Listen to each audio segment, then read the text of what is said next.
rich and the famous have media training, which makes them much better communicators than you, right? Well, I wouldn't blame you for thinking that until I saw this video. We're dissecting 3 communication blind spots that Drake has. All 3 points we're covering today are present within this short clip. Can you get a feel for them? You have a plane? I have a plane. How private is the plane? It's private. Can you walk around in your underwear? I could, I guess. I mean, I travel pretty heavy. You don't wear underwear? No, I said I travel heavy. What is it? What does that mean? It's not like it's not a... It sounded dirty. I don't know. It's not like I have no idea what you're trying to say, but it sounded bad. I have a lot of people on the plane.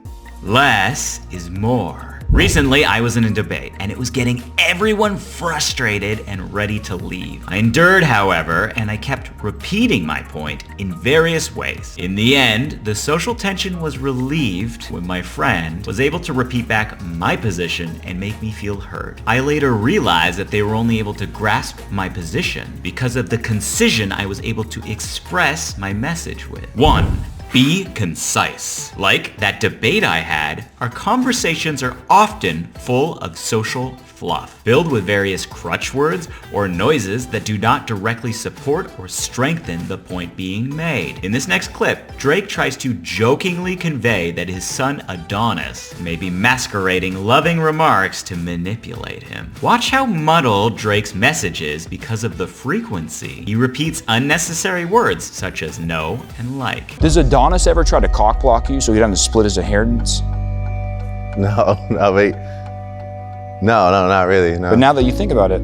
I was thinking about it though, like, yeah, no, he definitely just like always is like vibing out with me, telling me like how great I am as like a father, like a single father. Mm-hmm. So maybe he is trying to like deliver a message. Words have power. What you say can teach, anger, compliment, hurt. Each extraneous word included compounds complexity and convolutes your power. A convoluted message is like playing a game of Where's Waldo or Where's Wally. Your point, Waldo in this metaphor, is simple. Unnecessary verbiage in the expression of that point, however, is equivalent to adding more distractions on the map. So, cut out irrelevant information to avoid diluting your intelligibility or kill the persuasion of your message. Concision will help you maximize the impact of what you say. But miss this next point, and you could also miss spotting opportunities to make others like you. Context is everything. Recently, my friends were laughing at me, saying I gave off serial killer vibes because of my over-the-top tendencies to be clean, minimalist, organized. In that situation, I have a couple options. Which should I take? A, taking their words as an insult, thus feeling upset. Or B, go with the flow, laugh at myself, potentially get in on that joke. Always choose B. See, in this next clip, Drake seems to react well. But considering that the context is obviously an absurd question, Drake has difficulty approaching the interaction with a non-literal, appropriately playful mindset. What's the right thing for me to call women? Bitches or hoes?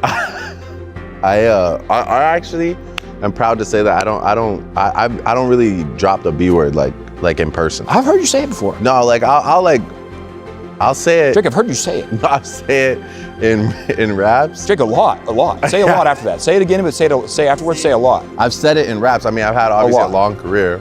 I've said it in raps a fair share. Drake is swimming against the current of the playful tone that the interviewer is setting by answering in an exclusively serious manner. 2. Be adaptive. What Drake is missing is the trick to consistently strong conversation in any situation. To achieve that yourself in your next conversation, I want you to try taking a mental step back and reading the tone of conversation. Is it a humorous tone? Is it thought-provoking? Perhaps it's a moment for empathy. Mirroring people builds bridges towards making other people feel understood and valued. Try to chameleonize your own conversation style to empower and maximize how others receive you. This next point could be the difference between winning and fumbling a touchdown. Sports! Do you use your mouth to speak, or do you use your brain? I still cringe when I think about the time I was in a job interview, and every example I gave seemed to awkwardly retract back to how I was like pretty good at organizing an Excel spreadsheet. Do you think I got the job? Drake seems to similarly struggle with outwardly expressing himself with the precision and the depth that his thoughts likely have. In this next clip, watch him struggle to provide any insight into what an executive producer actually does, or the feelings he gets from taking a cold plunge. Is it true you're an executive producer? Yes. What have you executive produced? Euphoria, Oh, really? which is a television show. What does that mean, executive producer? What does that mean? It just means that you're, executive producing Right. the show, right? Do you feel like you have a lot of feelings? I do. What's your favorite thing to feel? Oh, I like a cold plunge. Oh, really? Yeah. Like I like to get out of a cold plunge and then just be like, whatever that feeling is. Cold? Fair. But just like what else comes with it too? Small penis? Again, fair, but I like the other things that I feel as well. 3. Mind-mouth connection. Theoretically, there exists a pipe from your brain to your mouth. But there are all these blockages in that pipe, resulting in your word output being a less articulate version of what you're capable of expressing. It's just like my overconfidence with drawing. I can imagine this incredibly clear image of a dog in my head. But when I actually try and translate that visually, it's horrifying. You are not your thoughts, nor are you the words you say. However, how you are perceived by the world is a combination of the two. When you're alone, I want you to ask yourself questions out loud. And then I want you to answer them out loud. During this, singularly focus on word choice. Repeat answering that question in different ways until you satisfactorily have felt that you've expressed yourself with the full depth and precision of your thoughts. Earlier, I highlighted how powerful it is to chameleonize yourself to tone of conversation. Ryan Gosling uses another method of supercharging that advice to make it even more potent. Check out this video to avoid ever being boring in conversation.